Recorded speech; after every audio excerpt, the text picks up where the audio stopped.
Good morning, Facebook. It's so good to have you here. Just give us 2 minutes. The video is not showing yet. We're using a different platform this morning. You are welcome to the Civilized Presence, and you are in the right place at the right time. Thank you so much for joining. Come on in and let us know where you're joining us from this morning. While I wait for the video, I haven't seen the video yet. Perfect. Okay. So just give us a moment. There you go. I can see people commenting. Thank you so much. Thank you. Thank you. Okay. Okay. Good morning, Facebook. Good morning. This is running differently.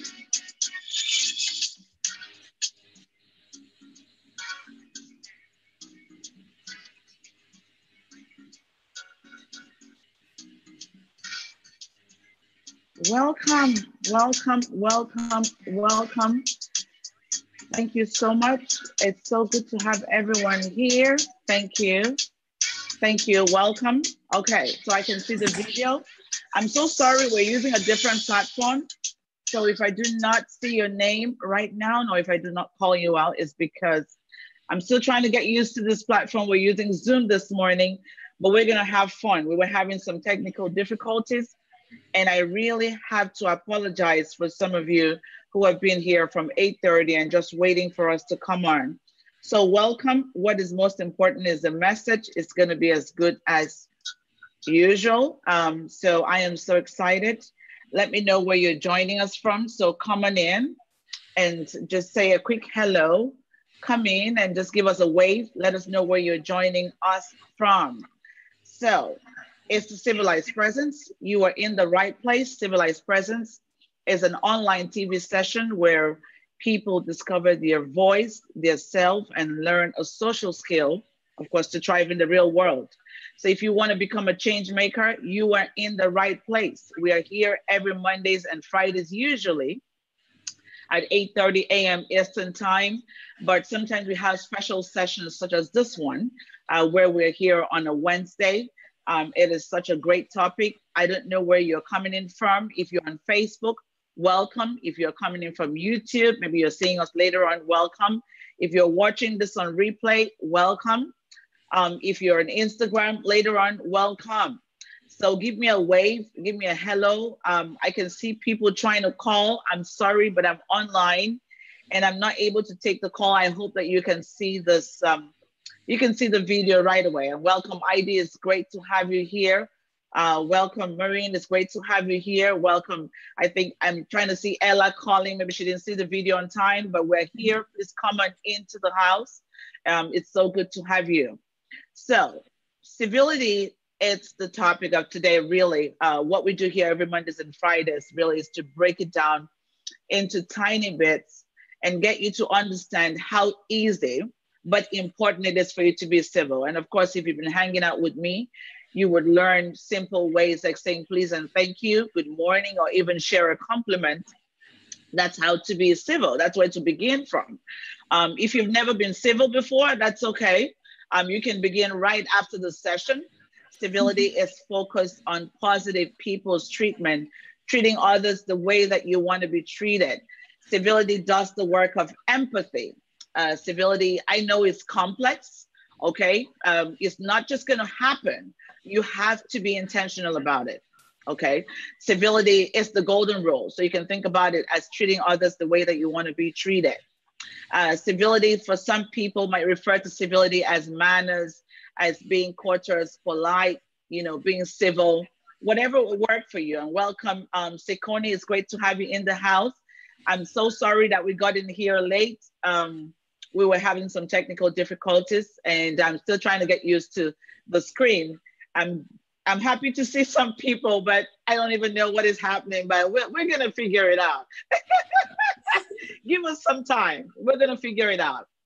So it is so important for you to be civil because when we increase our civility, we kind of develop the invaluable habit of considering that no action of ours is without consequences for other people and anticipating what those consequences will be. So civility gets you to begin to act in a more responsible and caring way, choosing to do the right thing always. And so I know that a lot of people are not going to like that because people really love to do their own thing. But this is why we have to caution and just kind of nudge you in a very gentle manner, because there's so much pain in the world, there's so much happening. And what a better time for us to be sharing this message of civility. And thank you so much, Sikani. Thank you for all the support and the hearts. Yes, welcome, Paul. It's good to have you. Welcome, Peter. It's good to have you. Monique, I am so excited to see you. Ellen, thank you so much for joining us. Guys, just coming to the main video, because if you're responding from a different platform, I might not be able to go back and forth. I'm going to try, but come into the main video and just, you know, say hello. Let me know where you're joining from, and tell me whatever country, city. We want to give you a great shout out.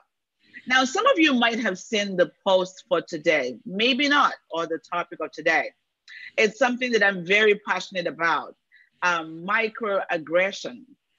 So the topic for today is recognizing and responding to microaggressions in the workplace. So guys, do me a favor, please invite other people and just kind of post this video on your page.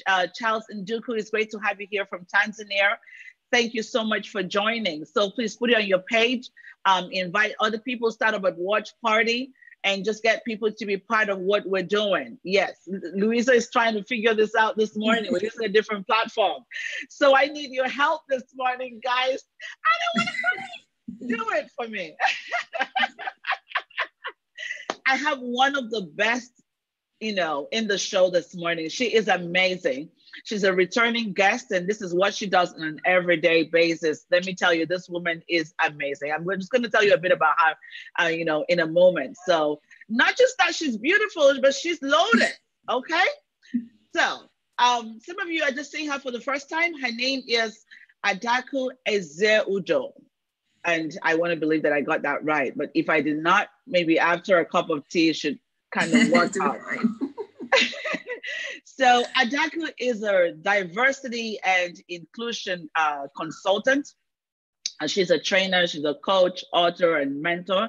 She's also the founder of Phoenix Rise and I Smile International, which is a charity set up in Ireland and Nigeria to enhance the economic, political, cultural, and social participation of marginalized women. She has received multiple awards and recognition for her work on social inclusion, community activation, women empowerment, both locally and internationally. She is on a mission to engage, educate, and empower individuals, companies, and organizations to recognize the value of diversity and inclusion. It's also important that you know that in 2018, she was listed as one of Dublin's heroes and one of the most exceptional and inspiring people in Dublin by the Dublin City Council Cultural Company. So I'm going to say welcome to Adaku, and Adaku, just take a moment and say hello to the audience, please. Hi, everyone. I am delighted to be here, excited actually, and I can't wait for us to get into the conversation. So thank you all for being here. I really do appreciate it. Yes, it is going to be fun. We are so excited to see you. I'm looking forward to what you're going to bring because I know Adaku is going to bring it. She's good. She's good like that. So guys, the topic of today really is recognizing and responding to microaggressions in the workplace. Now, some of you might be struggling with the term microaggression. I know it's something that unless you do a lot of work in the workplace, you might not really know or might not have come across this word yet, because I had some questions. And if you looked at the post, and guys, I want to encourage you to always take a moment to read the post, because we try to set the pace for the day. before we get here and just start hitting you out with content. So microaggression is a form of conflict and incivility in the workplace. Of course, some of you are used to us talking about conflict resolution and, incivility, and of course, civility, building a culture of civility in the workplace. And of course, microaggression, it's extremely harmful. That's why I had to bring in the experts from Ireland to talk about it. And this of course shows up in our everyday, everyday communication, interactions. You can see it showing up in things like putting people down, or spraying up insults on people, or people that you think are minorities. I was reading something, and I love to bring in true life examples. I was just reading something on the internet just yesterday, and it kind of brought a smile to me. There was a post and someone shared of how she had to tip a waitress over $300. Now the bill was $300, and the tip she put there was $300+, of course. And so people missed the point. The message she was trying to, pass on was that it is so important for even the waitresses or people, wherever that you find yourself, positive people's treatment cannot be negotiated. You have to treat people the right way. Like, you can earn a lot if you do that. And she was also, another message she was trying to pass on is that if you have the funds, if you can afford it, don't get used to just dropping $5 and $1, because that's what you're going to be able to forget easily. Some of these people who are working in these places have families, are trying to put, food on the table. And maybe your $1 or $5 is great, but it's probably going to take a long time before you can buy food for them. So there were different messages, but people got it mixed up. To be honest with you, there was a little bit of, back and forth and argument. Some people saw it as a show off, that she was showing off on the figure she was giving out there.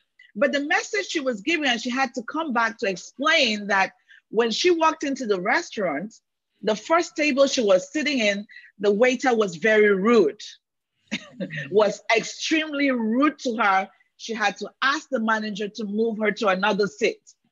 And so she did this so that she can, this was supposed to be like a lesson to the first person who was rude, that if you could behave better the next time, you could have just earned a whole day's salary dealing with just one client.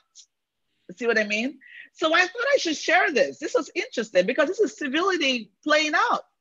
And of course, this is also microaggression. Because if you look at it, sometimes people always think that bullying or conflict or microaggression must always come from the higher or bigger figure. But who even created the higher figure anyways? I mean, who created those standards? Even when you are serving other people, listen, you have to treat them the way you want to be treated. So this is why I brought in that example, because, because of what I do and because of this session, I try to be very present and attentive on what is happening on day to day. And that was forwarded to me. And I went into comment that, it is important for us to move ahead of the negativity of people trying to see it differently, but to treat others the way we want to be treated. That's so important. Absolutely. So, yes. So some of these acts, of course, can show up relating, to people's race, gender, sexual orientation, or disability status.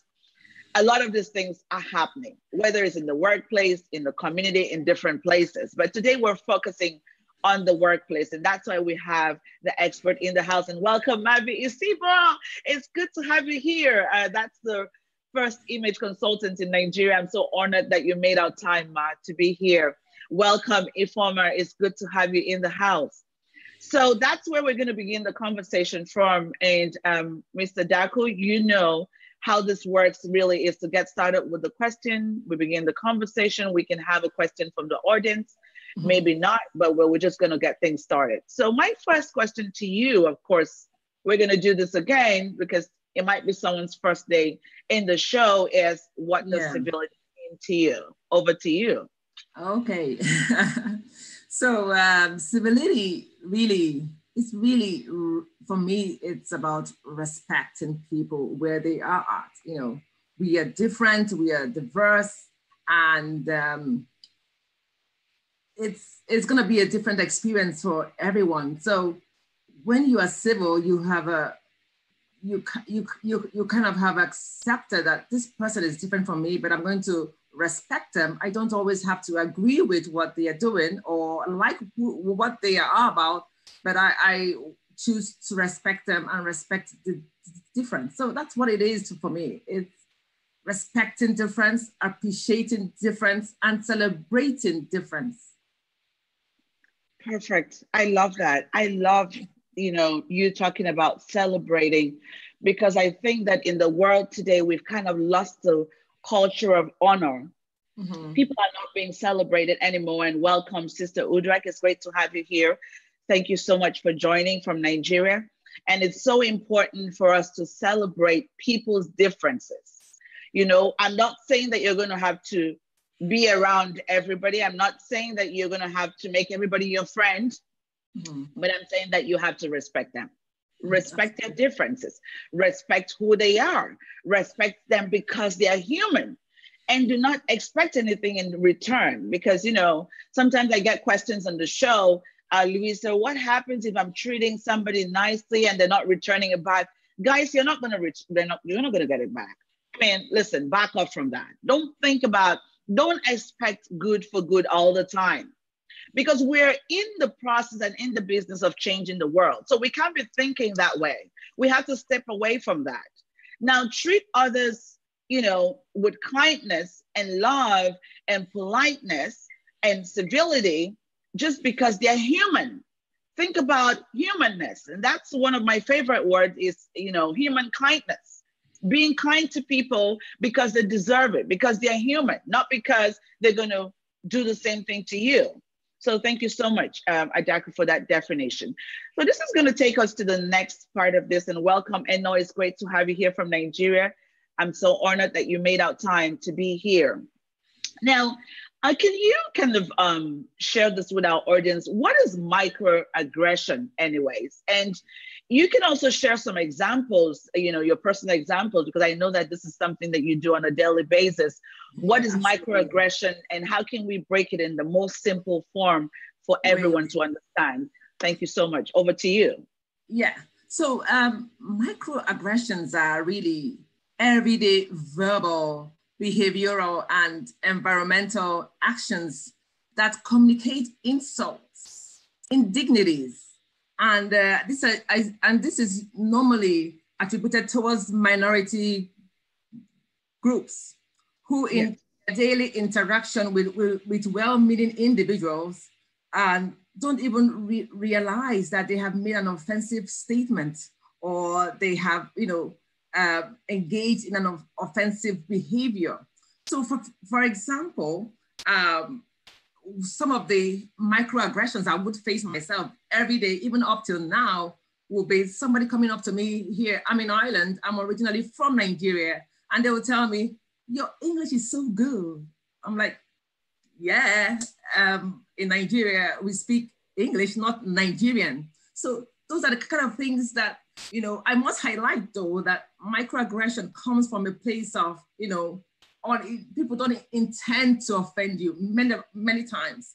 They come from a place of ignorance. They just don't know, or they think they're being polite, or they're trying to create a conversation.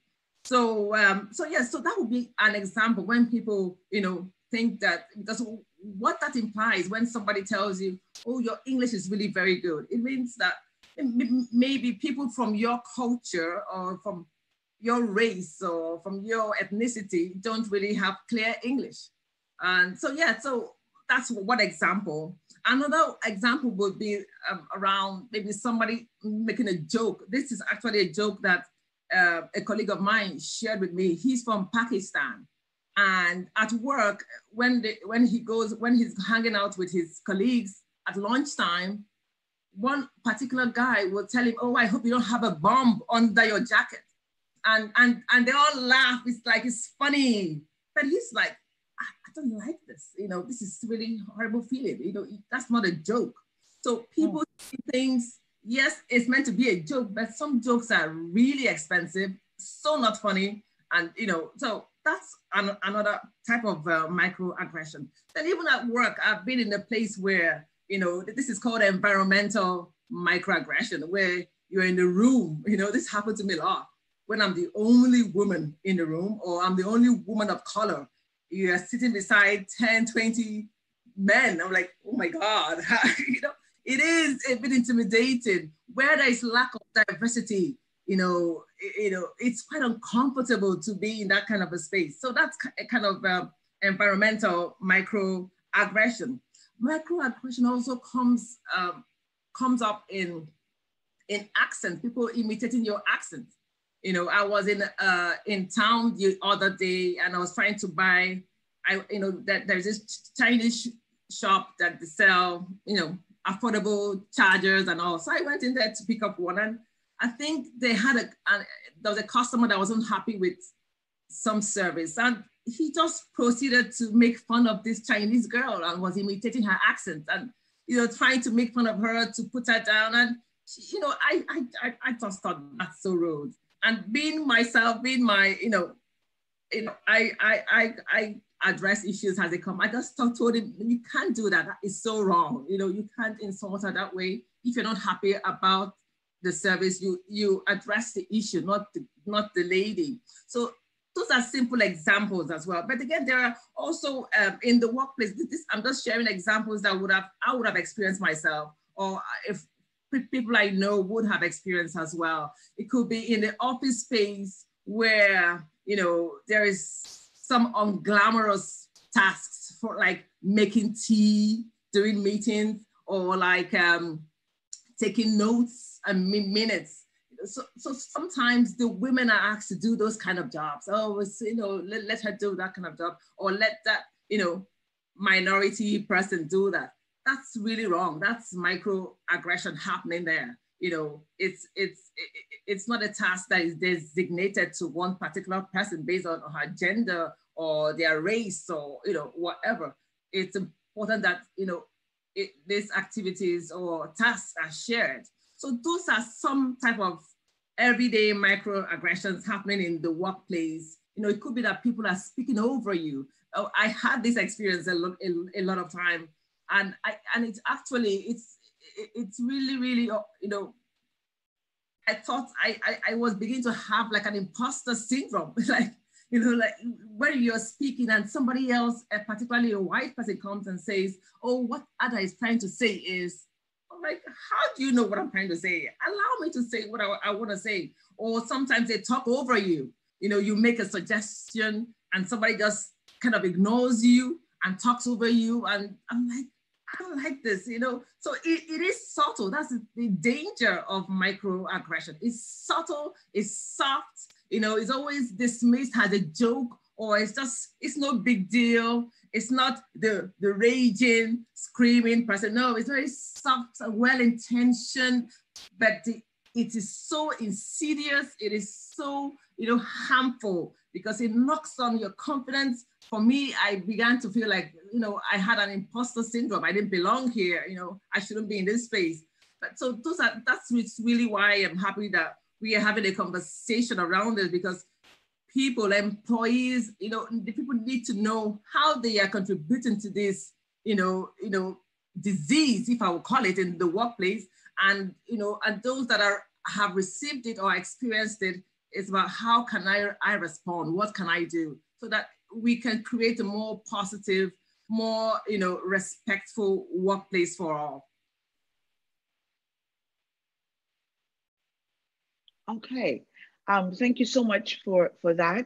And I am seeing a lot of messages. Guys, calm down. I think people are commenting in in a different platform, and they're not seeing their comments. And so they are kind of, you know, Louisa, what's going on? There's a watch party somewhere and I'm not seeing my comment. You are fine. bring it on, okay? We're excited to have you here. And if you're just getting here for the first time, it's the Civilized Presence, okay? We're here every Mondays and Friday usually, but today is a Wednesday. It's a special session. It's an important topic that, you know, we have to discuss. So please, guys, do me a favor. I cannot take messages at this point. Come on in to the session and bring in your comments. I'm so excited that you made out time to be here. So welcome. And let me know where you're joining from. Sister Dulcie, it's good to have you. Eno, it's good to have you. Eno, again, it's good to have you. Thank you so much for joining. Yudi, it's good to have you. Welcome. The topic of today is recognizing and responding to microaggressions in the workplace. Microaggressions are things that affect all of us. And so our guest was just giving us kind of like an intro of what this is about. So you might have seen it happening to someone. You might be sitting there and saying, Louisa, no, it's never happened to me. That's okay. But you've watched it happen to another person. And what do you do about it? So we have to get to the mindset where you're responsible and take control. When things are happening that shouldn't be happening, get up and support the other person. We have to be our sisters and brothers keepers. So we're going to continue this conversation. Bring in your questions and let me know what you think. Have you experienced microaggression before? Have you been a victim? Or you have done this to someone? It's time to change. Come in and let me know what you think about this topic. And this takes us to our next question, and Mrs. Adaku, is that what's the impact of microaggression in the workplace on people's health, most importantly? You know, some of you might have seen my post. Microaggression, believe it or not, is affecting people's mental well-being, okay? And I thought that's really serious. We have to take this seriously because, you know, whatever, you know, civility, for example, has got a rippling effect. So if you do good to somebody, they're going to pass it on to somebody else, or it's going to show up in their day, it's going to show up in their mood, it's going to show up in their well-being, it's going to show up in their self-image, what they think about themselves. The same thing with microaggression. If you take on this conflict, boom, to the workplace, it's going to affect the people that are there. The victim, and Mrs. Adaku had just shared a personal example of how she felt. And this, of course, is going to show up in other places, and you're about to find it out. So please explain to our audience what kind of impact, so that if anyone has ever thought about going into it, no, it's time for you to back up. Over to you, Adaku. Yes, absolutely. Yeah. So microaggression, like I said, is very insidious. You know, that's why sometimes people think it's only when you yell or scream, then people get really feel the pain. But they can really, really, really affect our physical and mental health. In fact, there was some research done there in the States because there are different types of aggression. There's the racial microaggression. So there's a research that said that the more people that reported, you know, of having experienced racial microaggression, also reported highly on experiencing depression, anxiety, and all those kind of illnesses from the workplace. And that's really, you know, scary. Same research also did some work with the LGBT community as well. A lot of them, you know, due to subtle comments, words, you know, we don't even realize the power of words. That's people, you know, there's this thing that says sticks and break, what's that thing that says sticks and stones can break me, but words can, I don't even remember that now, but words can be so powerful. Jokes can be, you know, not so funny.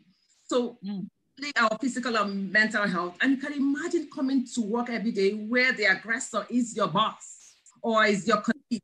So you don't want to see them, you want to avoid them, you're physically sick, you're just worried, thinking, oh gosh, not again, I have to sit down through this meeting with this person. So it is hard. So you can imagine going through this every day. Definitely, you know, your mental state, your emotional state would be messed up.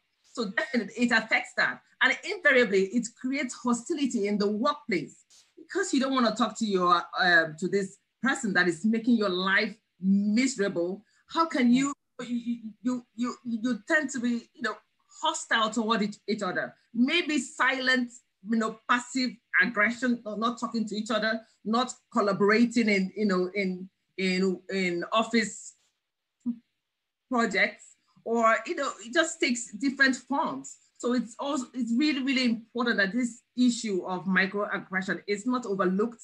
It's it's clear that companies understand how powerful these simple attitudes, words, comments, slurs can make a big difference in the work environment. Again, apart from the physical and the mental health issues, microaggression also has the power to reduce lower productivity in the companies. Just you're coming to work, you're already feeling anxious coming to work, you're already having to stay the whole day, probably sitting in the same desk or team or same room with this person, and you're not addressing the issue, and it's just in your face. How do you work and bring in your 100%? A lot of companies expect us to bring our brains to work and leave our heart and soul at home. No, that's exclusion.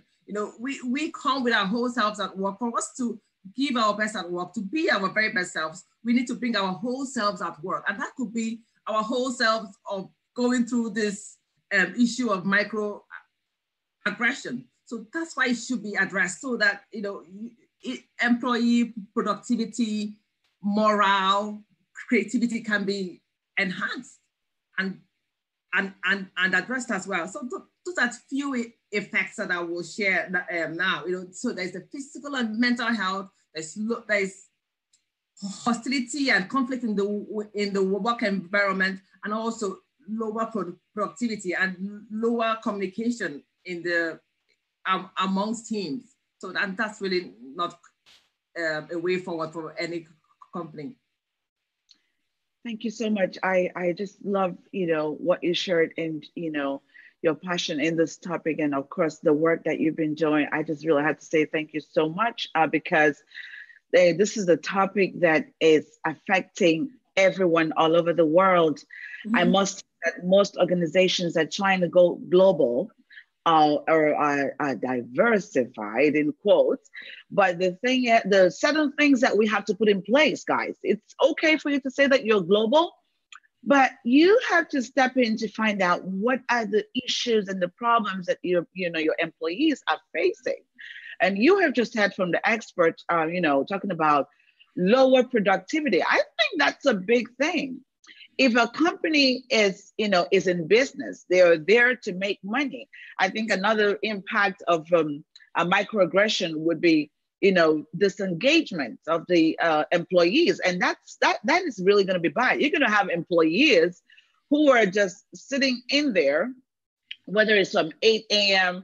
and as soon as it's 4:45, they're already walking to their car so they can get into the car at 5. They really don't care about you. Now, you don't want to have those kind of people in your organization. You cannot really, move forward or succeed if that's happening. So microaggression is something that organizations will have to take the pain to deal with. And we're going to learn different ways to go about it. And I thought I should just kind of share with all of us the 4E philosophy of civility. And I thought this is just a great place to start from, that everyone in every situation, every time, gets the exact same respect and consideration. And I'm going to repeat that.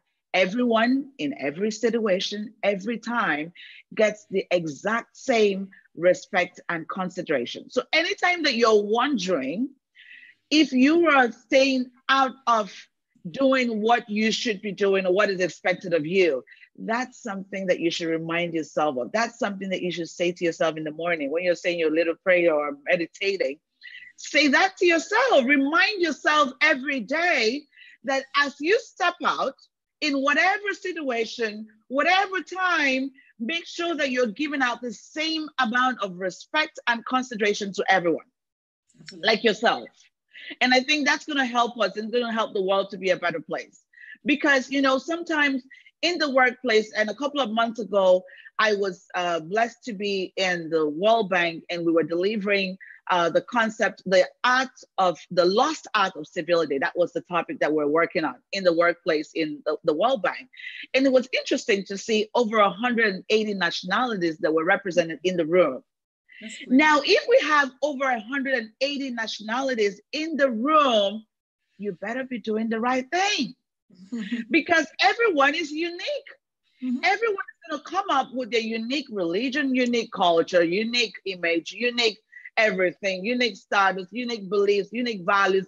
And everyone's opinion and everyone's uniqueness is valid. Absolutely. You cannot get to the workplace and begin to tell people what they should be doing. That's not part of the job. We have to learn how to listen to other people. And I don't want to get started in that topic because we find that, and this is why there's so much increase in conflict in the workplace. People are so tired and upset about going to the workplace. And guess what happens? It affects what happens when you get back out of the workplace. The children suffer. The families suffer. The person on the road suffers. Have you ever seen yourself driving on the street and somebody's right beside you, nothing happened, and they started cursing you out? You don't know where they're coming from. Maybe you had a terrible boss who just said something very disrespectful to him, and you were just the next bullet, and he's like, boom, I'm going to hit it on this lady, whether you're wrong or right. And that's the same thing. We come back home with the same aggression, the same anger, the same venom, and you pour it on the kids. And we are sitting here trying to build leaders of tomorrow. What kind of leaders are we creating? So I think we have to, you know, it's kind of like a 360. It affects everywhere. Absolutely. So whatever happens in the workplace, it's going to come out, it's going to move on with you from the workplace to the road, to the community, to the grocery stores. You're going to start cursing on people when you shouldn't be doing that. You're going to pass it on to your children, and your children will pass it on to their school, and they grow up a certain way. And of course, that's how the world continues to go toxic. So now I want to believe that there is hope, Mrs. Adaku. What are some of the strategies and steps that, you know, the workplace organizations or individuals can undertake? What can we do that will help with this? Over to you. Yes.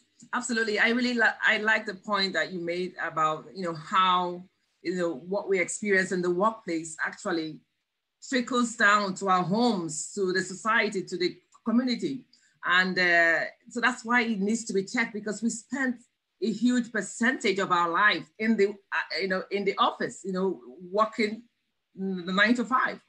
So in terms of individuals, it's important, you know, when you recognize or when you feel that you have, even if you're not sure that this is this behavior is microaggression, there's no harm. I know some people that go on social media and said, I was just walking down the street and somebody said this to me. What is it called? So people are there. Oh, this is this. People are contributing to the conversation, you know, telling her or him, oh, this is what it is. So don't ever feel stuck. Don't say, I don't know what it is. Don't hold it in.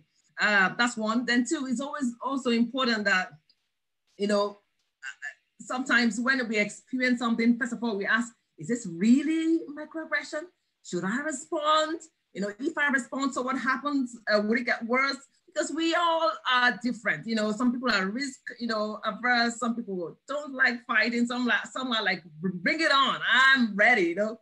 So people like us are like, no, we don't want trouble. We just keep quiet. But again, do you keep quiet at your own peril? You know, why do you want to keep quiet and you go home sad, frustrated, and thinking, oh, I should have said something, you know, and then it's too late. So what can you do, individual? I think, first of all, once you notice, maybe there's a conversation and somebody says, oh, you know, Asian people are, or Africans are, or women are, just any of those, you know, stereotype comments, immediately voice your disagreement.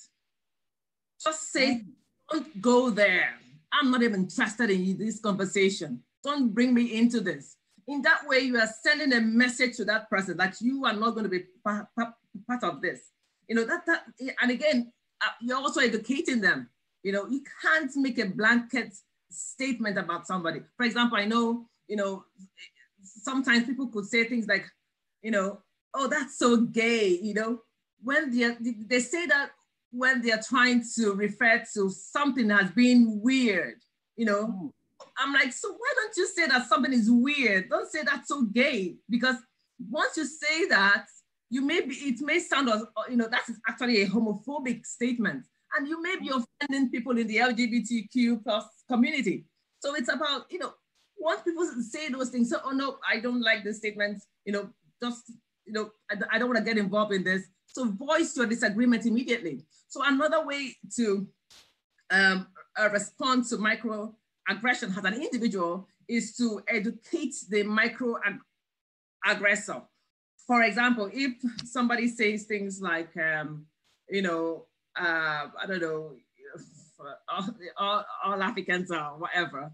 So I think you just, or maybe they crack a joke that is not funny. You just say, I know you meant for, you know, this to be a joke or this to be funny, but it's not funny. I'm not laughing. This is how it made me feel. Or this is how people in this community will feel when they hear things like this. So in that way, again, you are also educating them. So they know that, you know, they can't keep going with those jokes that are really causing insidious harms to people, no matter how simple they are. I think the challenge there, or the message there, is that when it's repeated over and over and over, oh my God, it hurts so bad. I remember, you know, in my days in Ireland, I remember this clearly when an elderly man, you know, I was walking on the streets of Dublin, and an elderly guy just turned to me from nowhere. You know, I'm Nigerian, we respect culture, we respect the elder, you know, older people. And this guy, he should be in his late 60s or 70s, really, because he was walking so slowly. And again, it was raining. So in my head, or in my African or Nigerian head, I was thinking, oh, in case, you know, I hope he doesn't fall. You know, I was already thinking of how I'm gonna, you know, in case, let me be there to help. And this guy just turns to me and just says to me, go back home, you black monkey. I'm like, oh, black monkey. And to be honest with you, I had a laugh. I laughed. Why did I laugh? Because all my life in Nigeria, people call me Oyibo, you know, light-skinned person. So when I come here and people say black, I'm like, really? Am I black? And then I'm like, oh yeah, I'm actually black. So I think initially it was funny because I didn't identify with what he said. I just thought it's not me. I don't really care. But over time, when you hear people, when people turn to me and call me, you know, nigger, black, it really gets to you. Girl, you get so pissed off, you know. That's, so in those kind of, you know, spaces, you know, I know I wouldn't be the type that like to confront things. I just want to walk away. And in those, now I'm like, girl, you can't do that. Boy, you can't say that. Man, I say to you, you know, so I educate. It's not funny, it's offensive. This is how those words you say make me feel. So maybe in that way, they can begin to empathize and learn from it. Then another way to go about it in the workplace is to keep a record. If you feel that somebody's doing something or saying something or behaving in a way that is discriminatory, you know, or saying things that really, you just feel it. You may not be able to pinpoint it, but you know it just doesn't feel good. You just keep a record of it. Who said it, where it was said, who are the witnesses, who was there, you know, keep all this record, just in case it's a repetitive behavior, so that at some point you have something to take to the HR department when, you know, if it gets too much, you know. So that's one way. Then another way is to get creative in the workplace. You know, initiate a speaker series on diversity and inclusion. Just come and say, okay, why don't we suggest to your, you know, to your team lead or manager, or maybe we could have a session on, you know, microaggression or diversity and inclusion in the workspace. So in that way, you create activities that create conversations and learning amongst employees and staff. So that's some ways that individuals could respond to microaggressions. Then for companies need to do a little bit more in sense of they need to create a psychological safety in the work environment. And by that, I mean, people want to come to work and feel safe. People want to come to work and they feel like they belong. You know, this is, I mean, we spend how many hours a day? So I might as well have a good time. You know, I share my stories because I used to work in the corporate sector in hedge fund accounting. So in my former life, I used to be an accountant, even though I'm not into that now. But I remember that it was a very tense top environment, deadlines, month end. I'm like, goodness me, what a life. Life should be more fun than this. And I wasn't allowed to be my fun self. I'm a fun person. I just love to just have fun when I work, you know, but it was, I was always, I felt like the other person, like the unserious person. In fact, some of my reviews would say like, oh, she's always just too chatty, too fun. But if I'm too chatty, that doesn't mean that the work is not being done. Come on, you know? Yeah. So I wasn't allowed, so that I didn't feel that safety of being myself, because I think companies need to know, you know, what is most important, you know, what is it about getting the results or how you get the results? It doesn't matter how it's done, as far as the results are, you know, are there. Anyway, so companies must create psychological safety in the work environment. They need to develop policies, code of conduct that are well articulated, not just articulated, but also shared amongst every staff. People should read these statements and understand it. It cannot be ambiguous. It cannot be filled with words and jargons, and you be like, what the heck? What does this mean? Where am I in all this?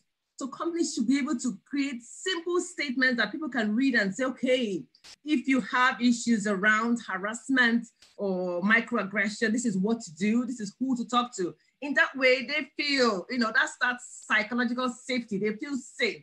This company has my back. They understand where I'm coming from. They understand who I am. So that's one way. Another way is also to run education workshops and all. You know, just like I said earlier, organize events that creates, you know, training, you know, opportunities to learn. Set up training on microaggression, on unconscious bias. Because really, if you think about it, where is all this microaggression where does it come from? It comes from a place of bias. You know, we are all biased, like I said in the last session. Some things we have picked up on the streets, on TV, from our family, media, everywhere. We just have this idea of what people are, even though we haven't really experienced them for ourselves. We just make these assumptions. So in fairness, you know, sometimes it's not our fault, but once we realize how harmful it is and how, you know, it's not enough to say, oh, that's just who I am, sorry, you know, no, it's not enough. You know, we need to keep educating ourselves and keep on learning those harmful behaviors that we may have, you know, picked up along the way. So that's another thing. Then the third thing that companies can do is to recognize and celebrate those people who are living inclusive, you know, who are living inclusive cultures. You know, these are people, these are champions of diversity in the workplace who go out of their way to create conversations around diversity, making sure that people feel like they belong, that they feel heard, or they feel part of the team. So people that go out of the way to do those things should be celebrated because they are role models. People that,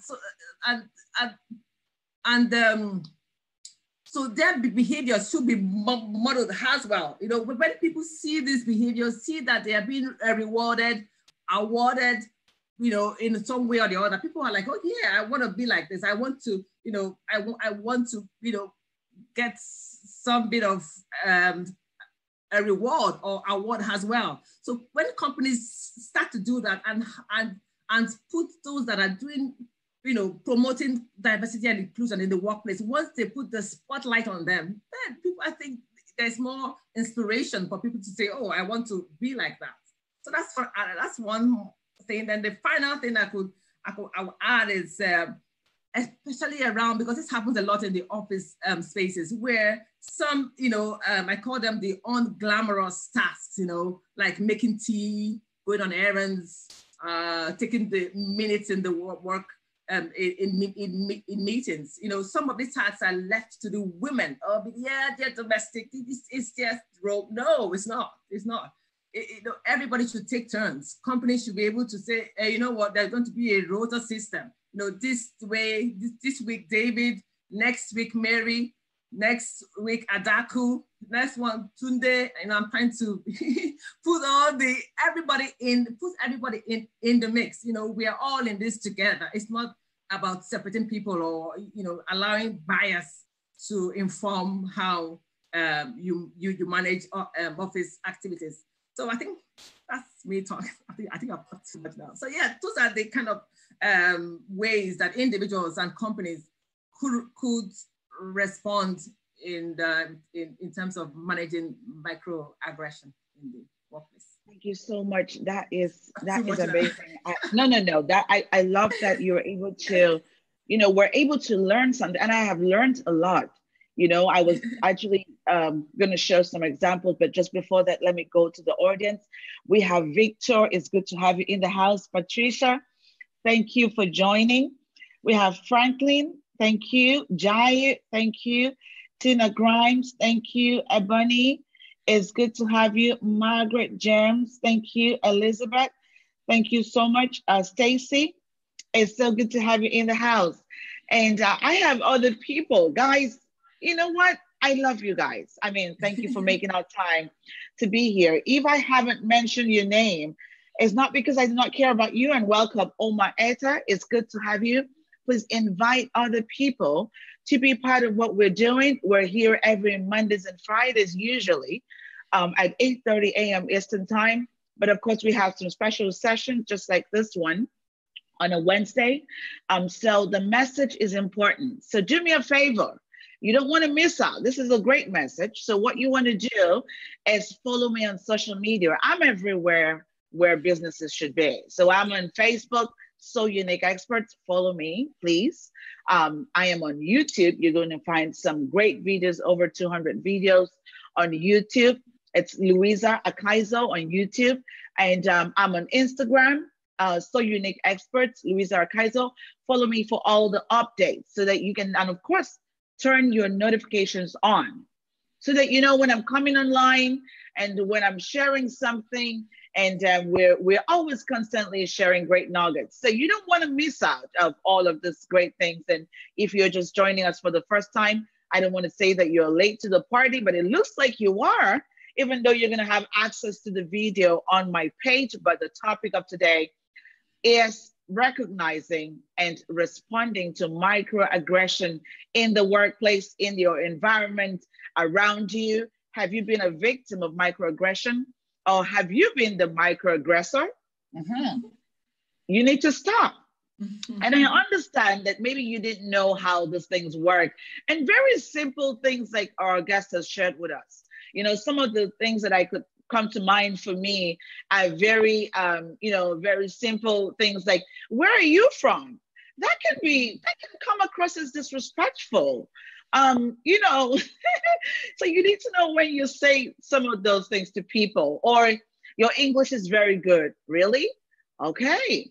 Or how long have you been in this country? No, that's not what you should be saying to anybody.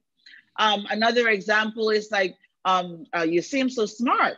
Okay.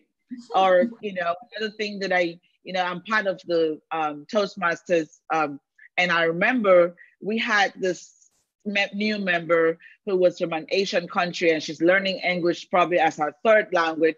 And instead of giving her a thumbs up, you're saying to her that, oh, don't be shy. We want to hear what you think. Really? She didn't tell you she was shy.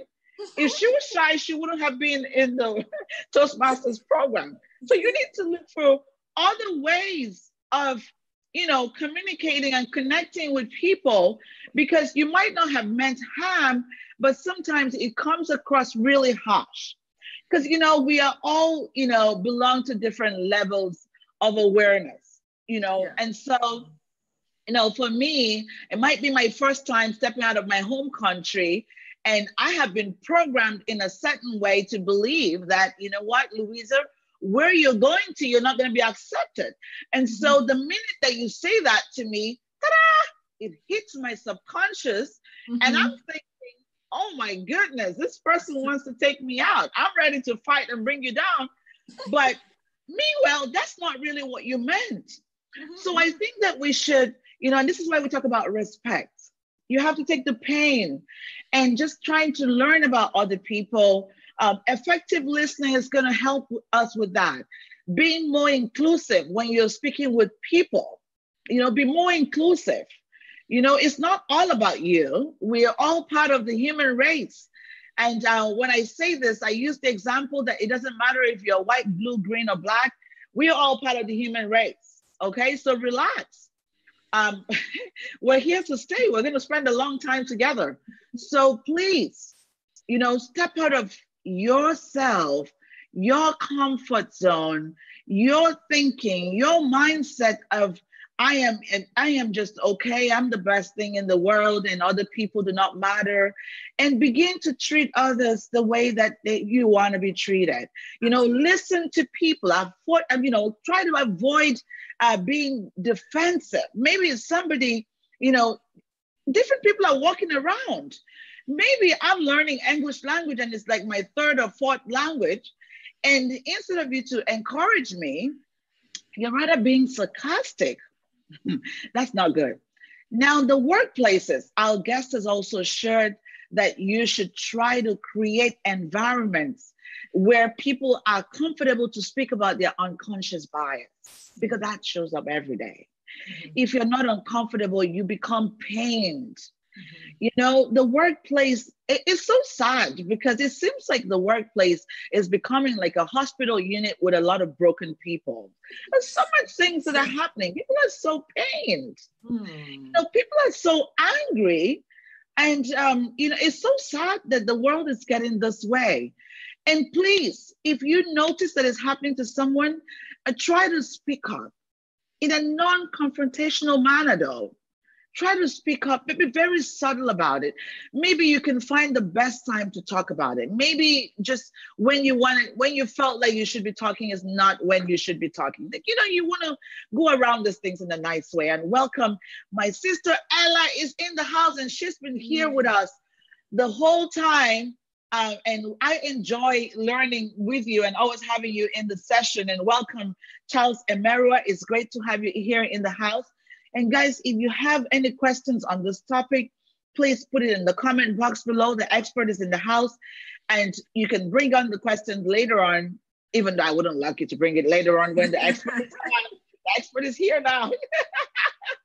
Bring your questions.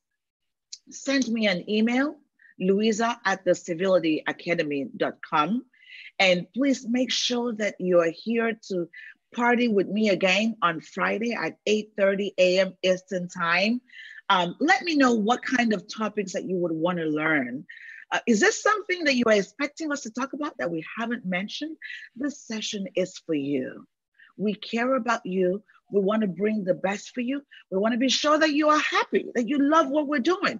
We care about your feedbacks. I mean, send us an email, send me messages, even though I prefer emails because, you know, sometimes my mailbox is so filled up, my inbox. And if I haven't responded to your messages on time, put a message there, put a topic, okay? I could be able to grab the topic, put a topic, put a heading. Louisa is a civilized presence, and I'm going to open it because I receive so many messages every day. And I want you to know that I value what you have to say. I value your contributions. And thank you so much, Ellen. It's so good to have you here in the house. My sister here from Maryland, it's good to have you. Thank you for joining us. We're back here again on Friday. And guys, I want you to know that next week, I am starting the book study. Next week, I'm starting the book study. I'm not going to spill it out of the bag yet, but I will make a post and put a link. And what I want you to do is, it's going to be a free book study, but I want you to register for it Because I find that when you commit yourself, you're going to be able to be there and do some of the work. And I want you to be able to get the most out of this book study. It's going to be on a topic that is really valuable and relevant in the workplace. So whether you're an entrepreneur, a professional, a leader, and that's what my audience is about, you want to be in this book study. So I'll share with you what the topic of the book that we're going to be studying is. And we go through it as lunch hour sessions. It's going to be 15 minutes lunch hour sessions, short and sweet. You know, we did that some time ago and people have been asking of that, and I've been extremely busy, but I'm going to bring it back. The lunch hour session. We will have a little party for 1 minute, lovely music, and then we get started. So come back on, bring your questions. At that time, I will share the link very soon so you can register for the book study. So guys, I really hate to let you go, but it looks like I'm going to have to, and I have to be civil so that Mrs. Adaku will come back another time. But Mrs. Adaku, I want to say thank you so much. Thank you for being here. Thank you for the work that you do. You are amazing at what you do. And guys, please connect with her on social media. It's Adaku Ezeudo on social media. And you can also connect with her company, For Next Rise. She's on Instagram, she's on Facebook, she's on LinkedIn, she's in all the great places. And when you're connecting, guys, listen, I think I'm going to do a session about that because sometimes people add me on Facebook and I'm thinking, okay, it's good to have you, but can you tell me a little bit more about yourself? And it's like, oh, you're so beautiful. No, that's not why you're connecting, guys. So when you want to get on Mrs. Adaku's page, I know that she's beautiful, but please say to her that I want to learn from you. Do you have a chance to mentor me? I enjoy the message. I listen to you, you know, say something positive. Microaggression comes on in different ways, guys. So you don't have to do that on social media. So I want to say thank you so much for all of you. Dr. Eric Tejada, it's good to have you in the house. Thank you, all of you. Thank you, my GMT family. I can see all of you who jumped on. If I haven't mentioned your name, I just want you to know that I care about you, but because you're not directly on my personal page, maybe I hadn't seen you on time and we were using a different platform today. So I just didn't see some people, but I love you and have yourself a wonderful rest of the day and see you again on Friday, same time, 8:30 a.m. Eastern time. Bye for now. Bye.